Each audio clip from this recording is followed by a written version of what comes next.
साथियों नमस्कार।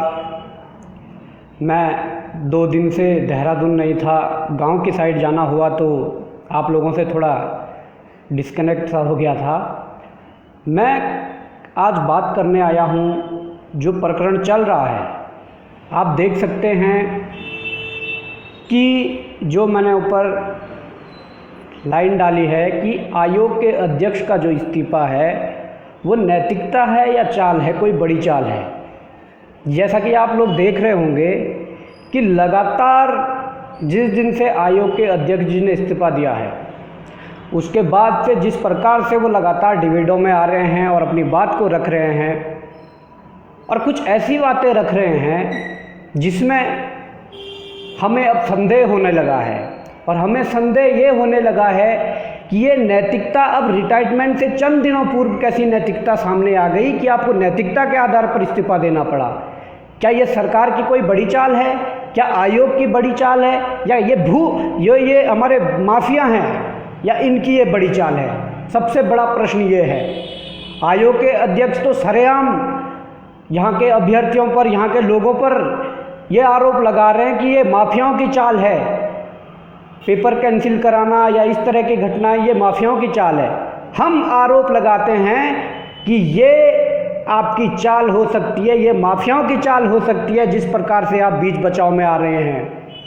क्योंकि ये हर व्यक्ति जानता है कि पेपर लीक का मामला जब होता है तो उसके निष्कर्ष क्या निकलते हैं, उसके नतीजे क्या निकलते हैं। मैं कहना चाहता हूँ, आप कह रहे हैं सुप्रीम कोर्ट का कुछ हवाला दे रहे हैं कि हमने जज से बात की, ठीक है, कर ली बात। कानून सबके लिए समान होता है, जाएंगे कानूनी लड़ाई भी लड़ेंगे। और आप ये कैसे कह रहे हैं कि मुझ पे आरोप लगा रहे हैं कि इनके संपत्ति की जांच कराओ। होनी चाहिए जांच, बिल्कुल जांच होनी चाहिए आपकी। ये जो रिटायरमेंट के चंद दिनों पूर्व जो नैतिकता याद आई, आज तक नैतिकता याद नहीं थी आपको। वन दरोगा में इतने बड़ी अनियमितताएं हुई, उससे पहले जो कनिष्ठ सहायक था उसमें आप देख सकते हैं कि जेल में कितने लोग बंद पड़े हैं। उस समय भी घोटाला हुआ, लोगों ने आवाज़ें उठाई पर आप उसको दबाना चाहते थे, आयोग उसको दबाना चाहती थी, सरकार उसको दबाना चाहती थी। आज नतीजे ये हैं, आप कह रहे हैं कि 88 एग्जामों में से 3 और 4 एग्जामों में ऐसा हुआ है। अरे मान्यवर, आप तो इस एग्जाम की जांच करने के लिए भी तैयार नहीं थे। आप तो शुरू से कह रहे थे कि ये कुछ नहीं है, बड़े पारदर्शिता के साथ सब कुछ संपन्न हुआ है। जो आप ये स्क्रीनशॉट दे रहे हैं ये गलत है। आज स्क्रीनशॉट सच्चे साबित हो गए, आज स्क्रीनशॉट सही साबित हो गए। और मैं ये कहना चाहता हूँ, जो कह रहे हैं कि स्क्रीनशॉट जो वायरल हुए थे उन्होंने 200 लोगों तक कम से कम पहुँचा होगा, तो कुछ लोग परसेंटेज की बात भी कर रहे थे कि भाई साहब नकल का 10% तो होना चाहिए। तो 916 सीटों पर 200 का कितना परसेंटेज बन रहा है ये पता है? समथिंग 22% बन रहा है, 21.83% बन रहा है। तथ्यों के आधार पर बात करिए। और अगर 1-1.5 महीने पहले पेपर लीक हुआ होगा तो जरूरी है कि आप कह रहे हैं कि वो पेपर जो है व्हाट्सएप के माध्यम से, सोशल मीडिया के माध्यम से सर्कुलेट हुआ होगा, पर कितने लोगों तक सर्कुलेट हुआ होगा ये बता पाना संभव नहीं है। चलो तुम सोशल मीडिया वाला जो सर्कुलेट हुआ उसका पता भी कर लोगे, किसने वहाँ से फ़ोटो खींच के ले गए, किसने वहाँ से फ़ोटो कॉपी करवा के ले गए, उसका पता कर पाओगे? कैसी बेतुकी बातें करते हो। मतलब 70 साल होने वाली है, मुझे लग रहा है आपकी जो याददाश्त है शायद अब चलेगी है। आपने इस्तीफा भी इसी आधार पे दिया है। और मुझे तो ये शंका अब होने लगी है कि युवाओं का ध्यान भटकाने के लिए, प्रदेश के लोगों का ध्यान भटकाने के लिए आपसे ये इस्तीफा आपने दिया नहीं, आपसे दिलवाया गया। और अब सरकार का पक्ष लो, आयोग का पक्ष लो, कहो मैं भी ईमानदार हूँ, हमारे बडोनी साहब भी ईमानदार है। अरे अगर इतने ईमानदार है तो आपको आपत्ति कैसी सीबीआई जांच की? जब हर एंकर आपसे ये पूछ रहा है कि यार सीबीआई जांच में ये मामला जाना चाहिए या नहीं जाना चाहिए, तो आप ये कैसे कह सकते हो कि ये बहुत छोटा मामला है? एस राजू साहब, उत्तराखंड के युवाओं के भविष्य के साथ खिलवाड़ करना आपको छोटा मामला लगता है? इतनी परीक्षाओं में गड़बड़ी हो रही है, आपको छोटा मामला लगता है? अभी तो पोटली यूकेएसएससी की खोली है, पोटली 2-3 दिनों में लोक सेवा आयोग की भी खुलने वाली है, पोटली और आयोगों को भी खुलने वाली है जो जमकर धांधलियाँ करवाते हैं। क्या इनकी जांच सीबीआई से नहीं होनी चाहिए? आप कहते हैं सीबीआई बड़े मामले पकड़ती है, तो ये छोटा मामला लग रहा है। बड़ा मामला क्या हो सकता है इससे बड़ा? सीबीआई जांच होनी चाहिए, आपकी भी संपत्ति की जांच होनी चाहिए, और जिन बड़ोनी का आप बचाव कर रहे हैं उनकी भी संपत्ति की जांच होनी चाहिए। ये हम खुल के कह रहे हैं। और अगर आप बीच बचाव में आज आयोग और सरकार के आ रहे हैं या माफियाओं के बीच बचाव में आ रहे हैं, तो मैं कहना चाहता हूं बहुत जल्द ऐलान हो जाएगा। ये अल्टीमेटम उत्तराखंड सरकार को भी है, ये अल्टीमेटम आयोग को भी है, ये अल्टीमेटम उन माफियाओं को भी है जो इसमें इन्वॉल्व हैं। बहुत जल्दी उत्तराखंड के युवा सड़कों पर उतरेंगे। आप भूल जाइए उस स्थिति को कि यहाँ पर आप सोच रहे होंगे कि सोशल मीडिया पे आंदोलन होगा। ये नहीं, हम सोशल मीडिया पे भी आंदोलन करना जानते हैं, हम सड़कों पर भी आंदोलन करना जानते हैं। ज़रूरत पड़ी तो कॉलर पकड़कर सड़कों पर खींचना भी जानते हैं। इस बात को आप ध्यान में रखिएगा। आप तमाम प्रकार की बातें कर रहे हो, तमाम प्रकार से लोगों को भ्रमित कर रहे हो। मैं युवाओं को ये कह देना चाहता हूँ कि ये लड़ाई बार बार लड़नी नहीं है। इस लड़ाई को अंजाम तक इसी बार पहुंचाना है, चाहे किसी भी स्थिति में लड़ाई लड़नी पड़े। क्योंकि ये लड़ाई आप कह रहे हैं कि सब हम कर रहे हैं। अरे मान्यवर, आप तो शुरू से कह रहे थे कि कुछ नहीं है, डीबी इतने जल्दी करवा दिया, हम स्क्रीनशॉट आपके पास ले गए, और आज आप कह रहे हैं कि हमने सबूत दिए हैं। कहाँ से आए आपके पास स्क्रीनशॉट? जब स्क्रीनशॉट बॉबी पवार ने आपके पास दिए तब जाके आप तब भी ये कह रहे थे कि फर्जी है। उसके बाद आपने एसटीएफ को जो स्क्रीनशॉट दिए प्रिंट फॉर्म में दिए, क्या उससे जांच हो पाती? परंतु नहीं, जब एसटीएफ को हमने स्क्रीनशॉट दिए जो हमारे पास फोन में थे, तब जाके उस पर जांच प्रारंभ हुई। मतलब कुछ भी कह दीजिए, आजकल तमाम अखबारों में, तमाम मीडिया में और आपके बयानों में ये सुनने को मिल रहा है कि सब कुछ हम हैं।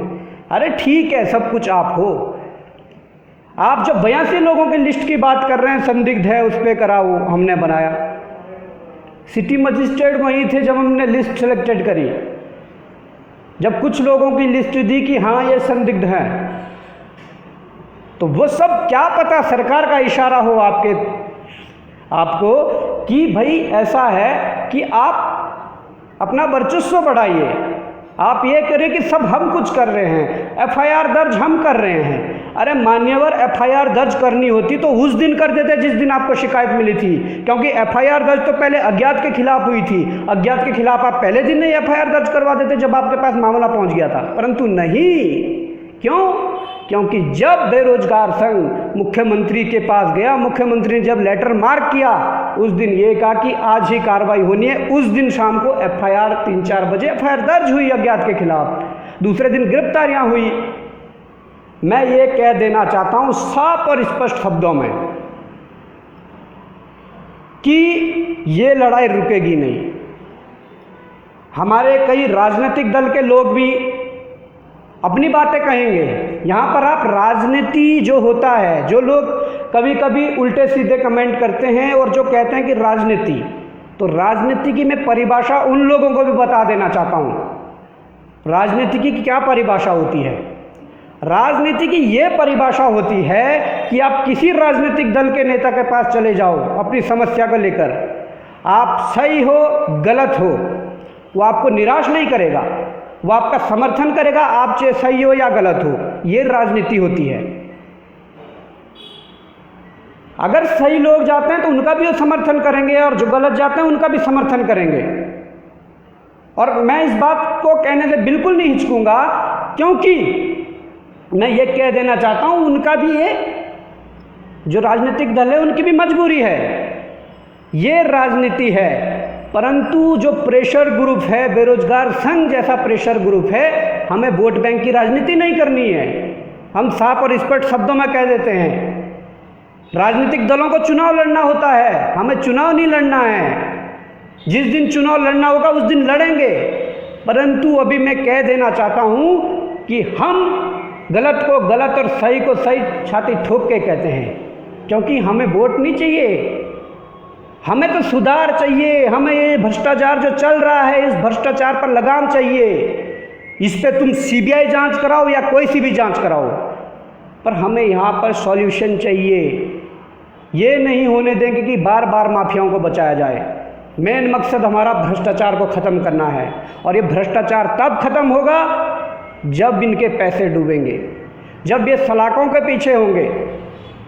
मैं कह देना चाहता हूँ, बड़े बड़े माफिया जो अभी बाहर घूम रहे हैं, सरकार अगर कोई त्वरित कार्रवाई करके इनका संज्ञान लेके इनको जेल में नहीं डालती है या इन पर कोई बड़ा एक्शन नहीं लेती है, तो ये आंदोलन रुकने वाला नहीं। सत्याग्रह होगा, सत्याग्रह। मैं कह देना चाहता हूँ, मैं कहना चाहता हूँ कि बड़े माफियाओं को अंदर डालिए और जल्द ही इस पर डिसीजन लिया जाए। जब हिमाचल में भी बीजेपी सरकार है, जब वो 2 दिन में डिसीजन ले सकती है, तो आपको समस्या क्या हो रही है? एस राजू साहब का कहना कि अगर सीबीआई को दिया तो 8-10 साल लग जाएंगे। अरे 8-10 साल लग जाएंगे तो लगने दो, जांच में लगेंगे, परंतु पेपर का क्या करना है, परीक्षा पर क्या निर्णय लेना हो, तत्काल निर्णय होना चाहिए। उस आधार पर हम आगे की कार्रवाई कर पाएंगे। हमें सत्याग्रह करना है, हमें कानूनी तरीके से लड़ना है, या हमें जो भी तरीके से लड़ना है वो हम करेंगे। मैं कह देना चाहता हूँ, एस राजू साहब कान खोल कर सुन लीजिए। उत्तराखंड के मुख्यमंत्री जी, युवा मुख्यमंत्री जी, युवाओं की इस पीड़ा को समझे। मैं परसों जब घर गया तो मुझे रास्ते में, जब हमारा ये रूट पड़ता है पूरा, जो गंगोत्री यमुनोत्री हाईवे पड़ता है, तो मैं नैनबाग रुका।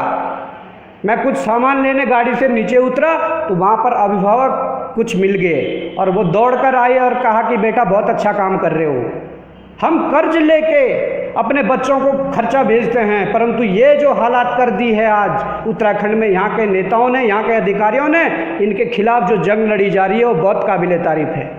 तो मैं गदगद हुआ और कहा कि आप जैसे अभिभावकों का यदि प्रदेश भर में सहयोग मिल जाए तो इनकी तो हम जड़ें खोद कर रहेंगे।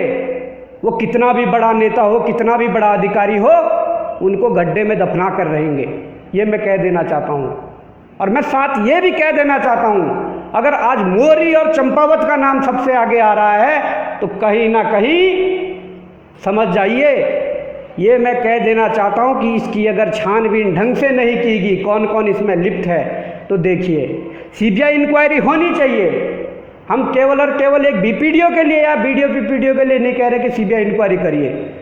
जिन भर्तियों में भी अनियमितताएं हुई है, जिन भर्तियों में भी धांधली हुई थी, जिन भर्तियों में आवाज़ें उठी थी, उन भर्तियों की आप जांच करवा के देख लीजिए। दूध का दूध और पानी का पानी हो जाएगा। और आप कह रहे हो कि सेग्रीगेशन करेंगे, किस आधार पर और कैसे सेग्रीगेशन करोगे आप? ऐसे लोगों को भी पेपर मिला है, जिन्हें पेपर मिला वो आधे तो परीक्षा पास कर गए, आधे परीक्षा पास नहीं कर पाए। अगर आप चिन्हित करके कुछ लोगों को हटा भी देते हो और वेटिंग लिस्ट जारी करते हो तो वहाँ पर तो वही कूड़ा भरना है। किस आधार पर सेग्रीगेशन करोगे? इतनी दिमाग में बात नहीं आ रही आयोग के, सरकार के, कि युवाओं के भविष्य के साथ खिलवाड़ होने से बचाया जाए। मैं कह देना चाहता हूँ कि आज फैसला होकर रहेगा। ये जो लड़ाई चल रही है, इस लड़ाई को अंजाम तक पहुंचाया जाएगा और देश के युवाओं और अभिभावकों का सहयोग प्रार्थनीय है।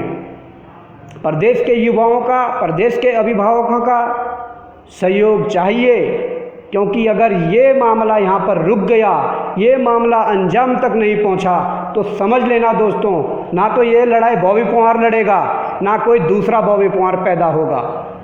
यहाँ पर माफियाओं का राज चलेगा, इस उत्तराखंड में भ्रष्ट अधिकारियों का राज चलेगा, इस उत्तराखंड में भ्रष्ट नेताओं का राज चलेगा। ये साफ शब्दों में आज लिख लो, ये लिखने वाली बात है, नोट करने वाली बात है। और अगर इस लड़ाई को अंजाम तक पहुंचा दिया तो कल के दिन अगर ऐसी घटनाएं होती है तो 100 बॉबी पंवार तैयार हो जाएंगे लड़ाई लड़ने के लिए। तो मेन मकसद मेरा यही था लाइव आने का। तो राजनीतिक दलों वाली बात मैंने कह दी है। राजनीतिक दल जो होते हैं, मैं उनको बुरा भला नहीं कहूँगा, और उनका देखो, उनकी मजबूरी है। उनकी मजबूरी है, जो उनके पास जाएगा उनकी बात रखनी पड़ेगी।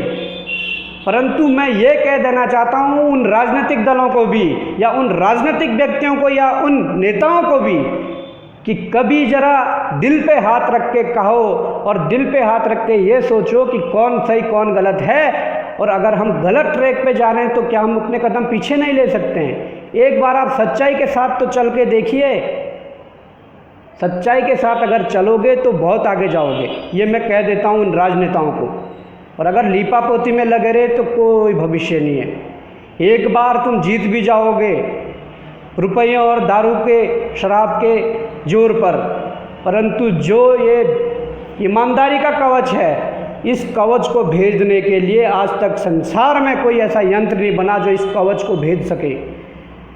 इंसान की अंदर से ज़मीर जिंदा रहना चाहिए। मैं ये कह देना चाहता हूँ, जिस इंसान का ज़मीर मर जाए ना, वो कुछ नहीं कर सकता अपने लाइफ में, और वो ज़मीर हमारा जिंदा है। हमने किसी के साथ गलत नहीं किया है, हमने किसी से गलत नहीं लिया है, हमने किसी को गलत नहीं दिया है। हम इसलिए आज छाती ठोक के कह सकते हैं। क्या मजबूरियां हमारे सामने नहीं आती होगी? मजबूरियां क्या तुम्हारे सामने आती हैं? हमारे सामने भी चुनौतियों का पहाड़ खड़ा है, परंतु हम फिर भी लड़ रहे हैं। इसलिए लड़ रहे हैं कि प्रदेश का युवा और प्रदेश का अभिभावक ये ना कहें कल के दिन कि बॉबी पवार पीठ दिखाकर भाग गया है, या फिर बॉबी पवार पीठ मोड़कर चला गया है। जो भी होगा, इस लड़ाई को अंजाम तक पहुंचाया जाएगा। प्रदेश के मेरे छात्र डरे ना, प्रदेश के अभिभावक डरे ना। आप जो कर्जा लेकर अपने बच्चों को पैसे देते हैं और अपने बच्चे से मेहनत करवाते हैं, उस मेहनत को कामयाब करना है। वो मेहनत कामयाब होगी, तभी कामयाब होगी जब इस लड़ाई को अंजाम तक पहुंचाया जाएगा। और इस लड़ाई को अंजाम तक हम अकेले नहीं पहुंचा सकते, आप लोगों का सहयोग बहुत ज़रूरी है। ये प्रदेश के अंदर एक एक घर का मुद्दा है बेरोजगारी, प्रदेश के अंदर एक एक घर का मुद्दा है ये बीडीओ बीपीडीओ। मैं कहना चाहता हूँ आप लोगों का सहयोग प्रार्थनीय है। बहुत जल्दी यदि सरकार और आयोग द्वारा कोई डिसीजन नहीं लिया गया तो ये मैं लास्ट में कह देना चाहता हूँ कि बहुत जल्दी हमारे द्वारा भी आह्वान कर दिया जाएगा। प्रदेश की सड़कों पर पूरे प्रदेश की आवाम उतरेगी, पूरे प्रदेश की आवाम, ये मैं गारंटी के साथ कह सकता हूँ। आप हमें ये मत सोचिए कि कोई नए नवेले हैं, 5-6 सालों से सड़कों पर जूझ रहे हैं, 5-6 सालों से आंदोलन कर रहे हैं, 5-6 सालों से इस सड़े सिस्टम के खिलाफ लड़ रहे हैं। कितनी मुश्किलें हमें आई होगी वो हम जानते हैं, हमारा दिल जानते हैं या ऊपर वाला जानता है, परंतु हम फिर भी डटे रहे और आगे भी डटे रहेंगे, पूरे ईमानदारी के साथ डटे रहेंगे।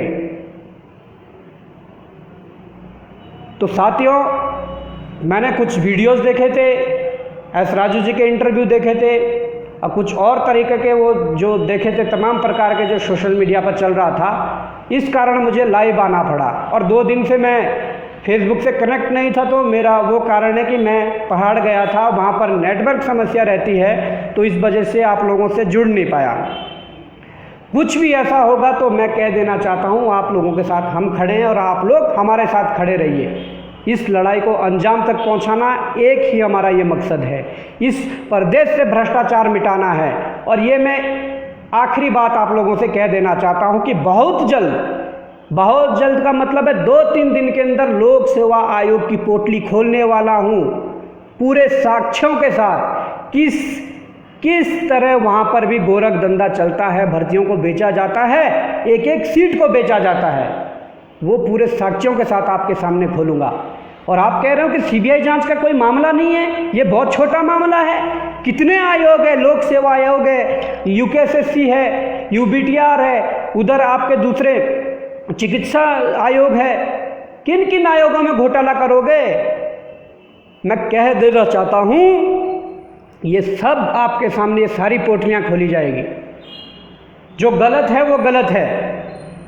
हम किसी पे व्यक्तिगत या पर्सनल आरोप नहीं लगा रहे हैं, पर जिसने गलत किया है, ये लड़ाई हमने शुरू में भी कहा था और आज भी कह रहे हैं और आगे भी कहेंगे।